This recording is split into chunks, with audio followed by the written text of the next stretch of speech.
Hi, I'm Mariah, and I'm the children's pastor at our Lake Stevens campus.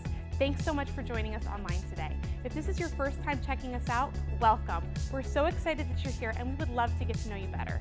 Text Gold Creek to the number there on your screen, and someone from our Connections team will contact you so that we can meet you.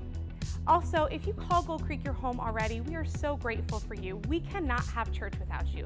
For your time, for your resources, for all of the energy that you give to our church, thank you so much. And if you're looking for an opportunity to get more involved by giving, text GC Lake Stevens to the number on your screen right now. Enjoy service.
Resurrection song.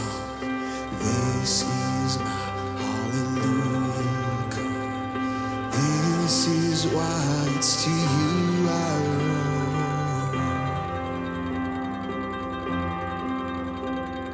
This is my resurrection song. This is my hallelujah come. This is why it's to you I run.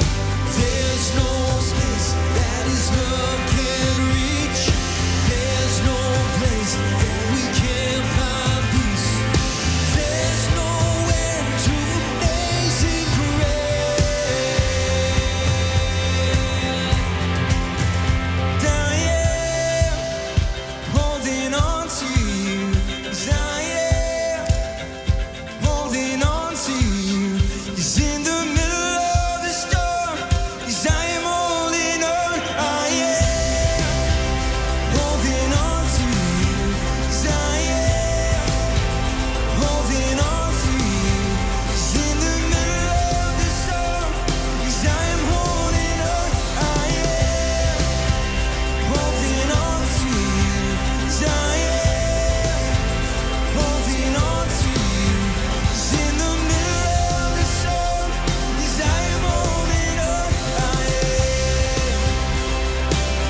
Jonah, why did you try to run away?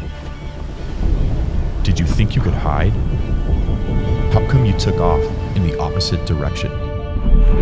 Why didn't you want to get up and go?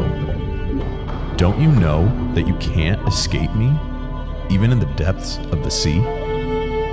What took you so long to pray? Did you forget that I'm the only one who can save you? Don't you believe I'm the God of second chances? Jonah, is it right for you to be angry? Shouldn't I feel sorry for such a great city?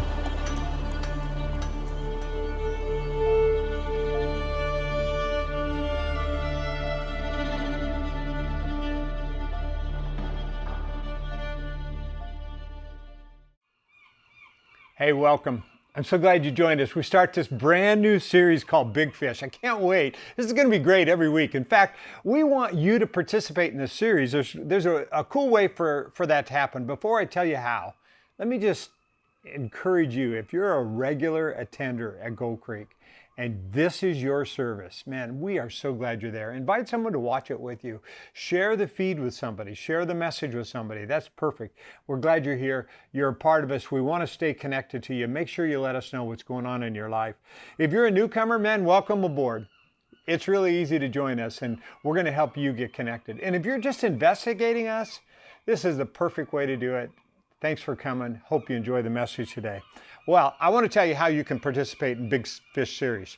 We encourage everybody to go fishing, especially take a kid fishing or take your spouse fishing or somebody fishing, and then take a picture of a fish and post it. All you have to do is tag it to @Gold Creek Church. And if you'll do that, you'll be entered into a contest. And at 10:30 this Sunday morning, 10:30, we're going to draw out of the hat those that have posted a name and give away a rod. You might win. We'll send it to you if you're far away, but we'll get that rod to you. So you want to participate in that. We're going to have a lot of fun through this series. We might even have, I've got a bunch of salmon. I'm thinking about cooking some salmon one time at the drive-in service. So it's going to be a great time. Thanks again for joining us in this series. The title of the message today it's called, What Are You Running From? What are you running from? Now just think about that question. What makes you run? Now, I'm not talking about running to get in shape and all that, but usually what I'm talking about is running out of fear. I went fly fishing in Alaska one time there was four other guys with me, and we'd been out in the wilderness for a while, and I wanted to go fly fishing to this little creek, and so I took my fly rod. They took their rifles because there were a lot of bears around. And I remember we were walking along, and as we got close to the creek, there was a bear on the hillside. And we noticed a bear on the hillside, and the first thing that we noticed, it was running right at us. And it was running right at us. I had my fly rod, and I remember turning to the guys saying, let's get together, let's look as big as we can, let's just stand our ground, because that's what you do with bears. You don't run and let them chase you down. So I stood there as big as I could, and I looked around to see my friends who were going to stand there, and they had the rifles, I had the fly rod, and of course, they were on the run. So what did I do? I ran too. And the story I'm about to tell you is the story of Jonah, who was a guy that was running, and he was running out of fear. You know, see, let me just introduce Jonah a little bit. Jonah is what we call a minor prophet. A minor prophet is like one of those guys that's doesn't make the big league. He doesn't get a lot of time in the Bible. He's just a small piece. And in his day, there were 3 prophets that were operating at his time. And 2 of them were more major than he was. He was just a third guy. It was a guy when God would speak to him when he needed a different voice. And this guy was incredibly popular, and I'll tell you why. He had predicted prosperity for his country. And everything he said came true. So when he walked down the streets, wherever he was, they loved this guy named Jonah because he had predicted prosperity. But he has a problem. Jonah himself has a huge problem. He hates Gentiles. He's actually a racist. And God is about to ask him to do something he doesn't want to do. Now, he's been asked to go and reach the city of Nineveh, which is full of Gentiles. And the city of Nineveh would have been really ripe for a message from God because there had been 2 plagues and then a solar eclipse, and they were waiting to hear something. They knew something was up, and they were waiting to hear from God. If Jonah would have just immediately gone and talked to them, they would have received the message from God. But the story of Jonah is a story that he wrote about himself and about his running from God. Let's dig in. We're going to do chapter 1 today, chapter 2 next week, chapter 3, and then chapter 4. You'll see each week we do a chapter. You can read ahead. You can see what it's like. It's a really fun story. So here it is, Jonah chapter 1, verses 1 and 2. The Lord gave this message to Jonah, son of Amittai. Get up and go to the great city of Nineveh. Announce my judgment against it because I've seen how wicked its people are. Now, I always think this is funny. Jonah's writing his own story. He's telling it on himself, but he's writing it in third person. And as we think about this, we think, why in the world did God choose Jonah? Why is it that Jonah was the one chosen? Well, as I conclude, as I look at all this, I think God is always sending messages. I think Jonah is just a minor prophet, and the reason he chose Jonah is because it kind of reminds us of ourselves. We're not that big. We're not that important. He's just a minor guy. He's just nobody. And God uses nobody to do some pretty incredible things. And the way he does that is by sending the messages. In other words, I think what he's saying to Jonah, I know you're a minor prophet. I know you're really nobody, but I have a purpose for you. I have a job for you. I have a plan for you. Follow me. We've got something important to do. And I think he says that to us too. Well, the story goes on. Jonah got up, went in the opposite direction to get away from the Lord. I underlined that because I just thought, you wonder why he's doing this? He's trying to get away from God. He went down to the port of Joppa, where he found a ship leaving for Tarshish.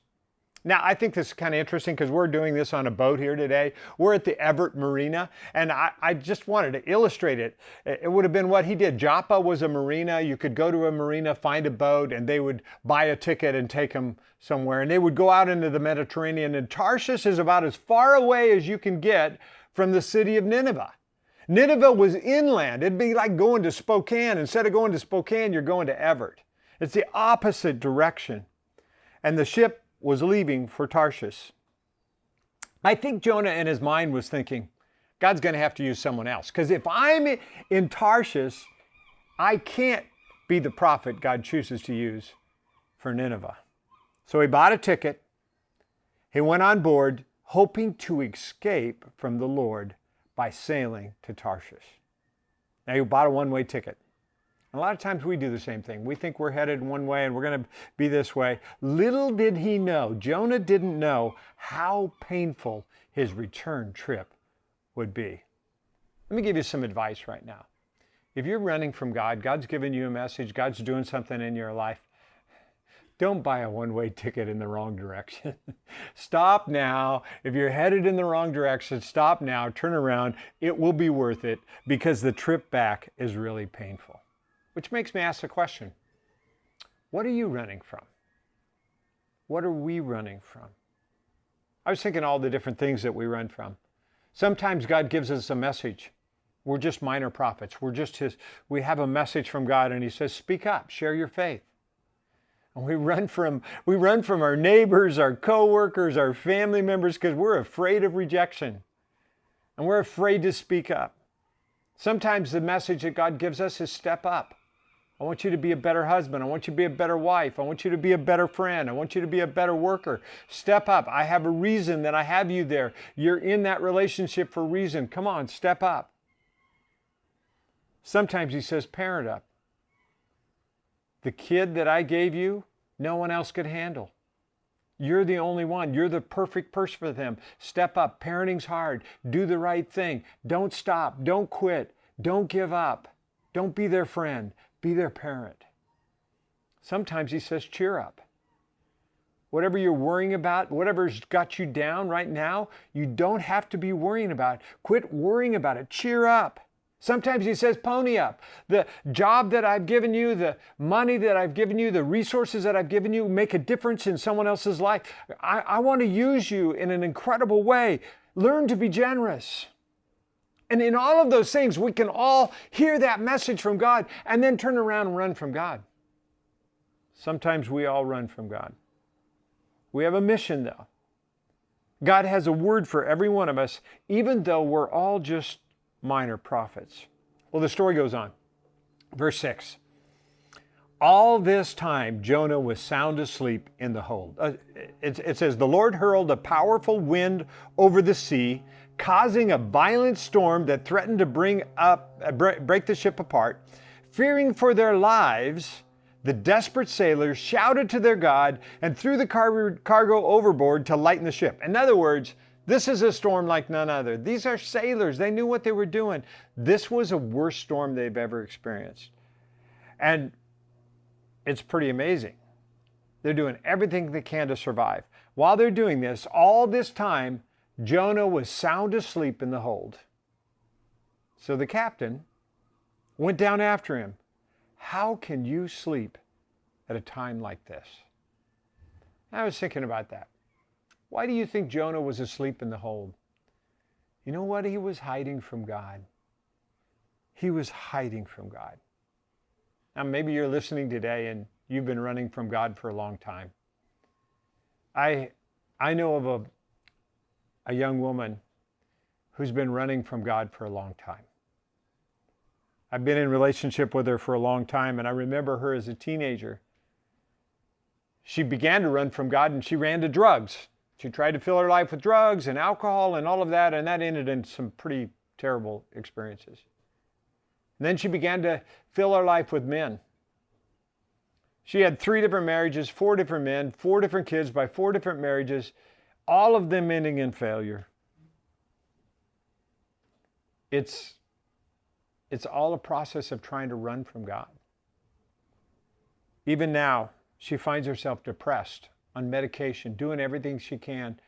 And still, she runs from God. She's headed in the wrong direction if she would just turn around. Here we find Jonah, depressed, asleep in the bottom of the ship, hiding from God. Maybe that's you, maybe that's us. Well, the story goes on. It says, get up and pray to your God. Maybe he will pay attention to us and spare our lives. Then the crew cast lots to see which one of them had offended their gods and caused the terrible storm. Now I think, what did Jonah think was going to happen here? What did he believe God was going to do? I just wonder, what did he really think? Well, the next verse tells us what happened. When they did this, the lots identified Jonah as the culprit. Was that a lucky guess? Or was that God? Jonah knew. He knew it was his fault. Can I say that the beginning of change, when you really want to stop running from God, the beginning of change happens when you just begin to own your stuff.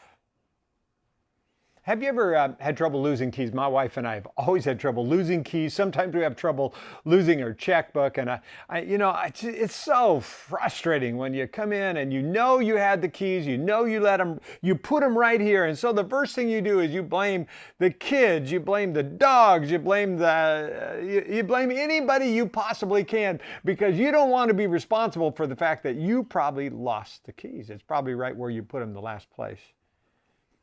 And the beginning of change is when you finally just say, it's my fault. I got to figure this out. I can't worry about who I think it's their fault. I just need to own my stuff. I want you to hear this now. Every marriage gets better when each person owns their stuff. Now, if you're in a marriage relationship, why don't you just turn to them right now and just say this: it's my fault. My fault. That's all you have to do. I was wrong. Try that. Practice that. I was wrong. My wife and I laugh, and we do that every once in a while. And when she says she's wrong, I have her stop and repeat it, because it doesn't happen very often. And I'm thinking today, in our lives too, all of us, we don't like to own our stuff, but the beginning of change, when you stop running from God, is the moment that you own your stuff. There's a confession, no excuses, no pointing fingers. And it's the beginning of change. But for Jonah, no change yet. Maybe next week we'll find that there's a change, but today, he's still running from God. In fact, the story goes on. Why has this awful storm come down on us? They demanded. Who are you? They asked. What is your line of work? What country are you from? What is your nationality? These are all really great questions. And I was thinking, he immediately is a Hebrew. He believes in the God. And in fact, that's the next thing that he said. Jonah answered, I'm a Hebrew. I worship the Lord, the God of heaven, who made the sea and the land. He knew who he was. I asked that same question. Are we really Christians? Interesting, Barna poll recently shows that a fourth of Christians have just quit practicing their faith through this coronavirus time. And I asked myself the question, are they really a Christian? Are they really following God? Well, Jonah goes on. The sailors were terrified. When they heard this, for he had already told them that he was running away from the Lord. Why did you do it? They groaned. Why did you do it? This is really, really good question. Why did you do it?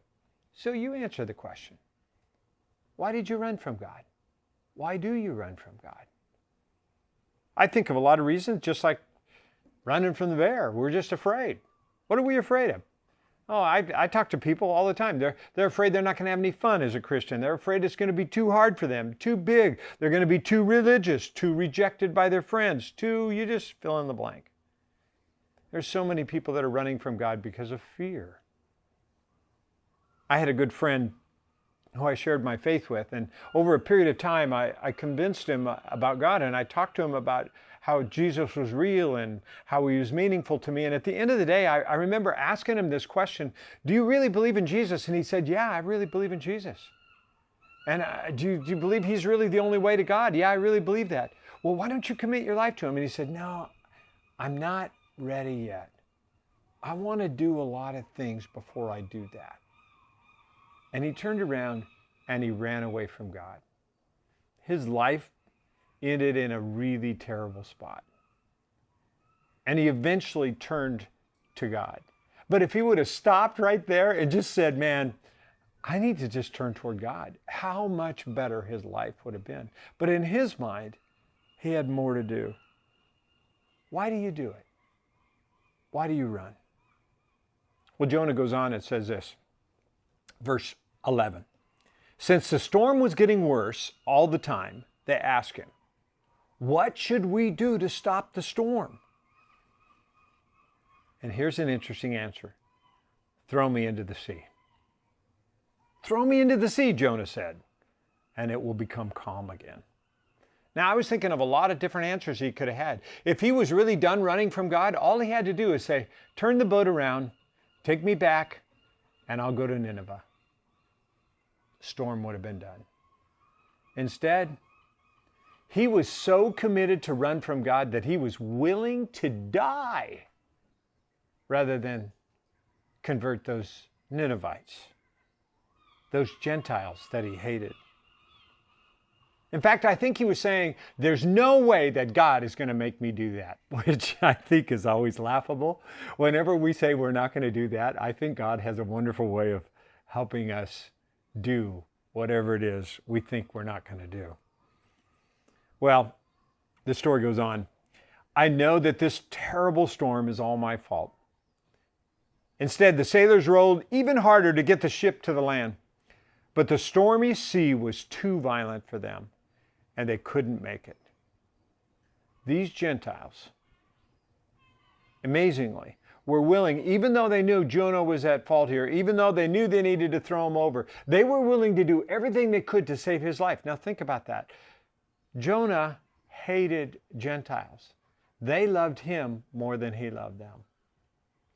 They were willing to sacrifice their life for him, but he was unwilling to do that for them. They cried out to the Lord. Now this is a great verse, verse 14. To the Lord, Jonah's God. O Lord, they pleaded, don't make us die for this man's sin, and don't hold us responsible for his death. What a prayer. Number one, they acknowledged God. Number two, they admitted their sins. They admitted Jonah's sins and their own sins. And then they confessed a sin they were about to do, which was to throw Jonah overboard. And they said, don't hold us responsible. And he says, oh Lord, you have sent this storm on him for your own good reasons. Then they picked up Jonah and they threw him into the raging sea, and the storm stopped at once. What a great picture. In fact, it's a great picture for us today. What is it that needs to go overboard in your life to calm your storm?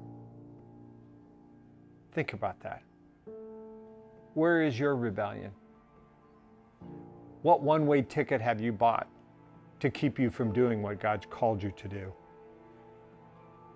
I just am reminded, recently a friend came by and we were at dinner and we were with another couple and this friend came by and said, tell this couple how you saved my son's life. And I was thinking, oh man.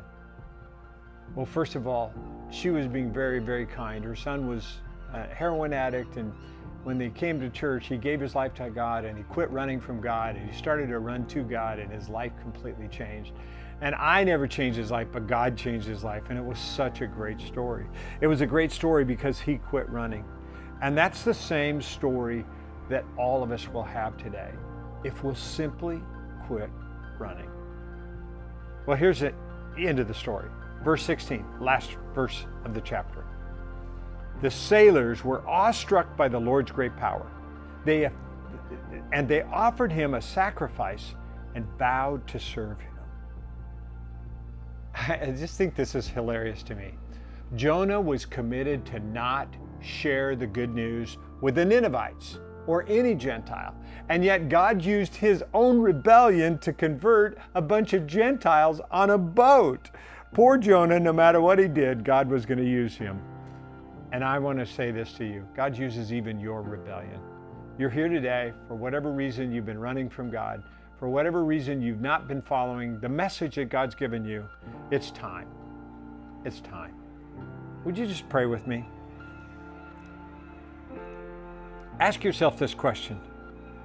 What are you running from? What are you running from? What rebellion in your life needs to go overboard? Has he asked you to speak up, to step up, to parent up, to cheer up, to pony up? I want you to hear God's voice today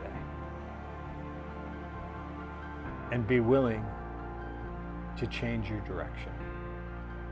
It's time for action. Jonah knew what had to happen. He had to go overboard. And I think we all know what has to happen. We have to be willing to go overboard. We have to let go of our rebellion to calm the storm in our life. We have to be willing to change. You know, next Sunday, we're going to be baptizing people. And they're going to go all in. And we do it at the farm. We dump huge buckets of water on people so that everybody knows that they're all in. And it's so cool because we had to make room for somebody that wasn't able to be baptized last time, and they needed to be baptized, and so we're going to have it this next Sunday. And I was thinking about that today. For some of you today, you could commit yourself to be willing to be baptized. Wherever you are, you can text the word right now. There's a number on the screen that says, I'm in, I'm just baptized. That's a great way. Just the word baptized. And we'll contact you and tell you how you can be a part of that. But this day is a decision you make in your own heart. Whatever rebellion in your life, whatever thing you're running from God is, today it needs to go overboard. And you're going to watch me go overboard. And my willingness to go overboard, are you willing to go overboard?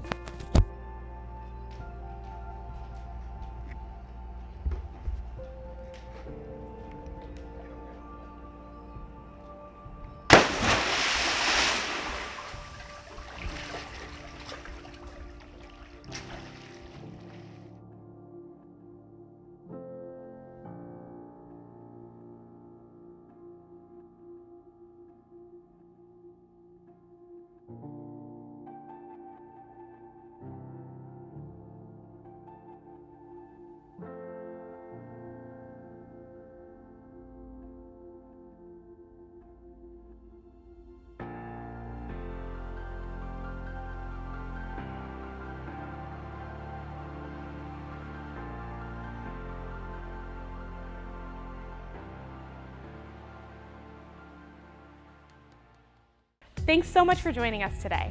To make sure that you stay up to date with everything happening at Gold Creek, check out our website, goldcreek.org, follow us on all of our social media platforms, and make sure you download the app onto your phone. Have a great week, and we'll see you next time.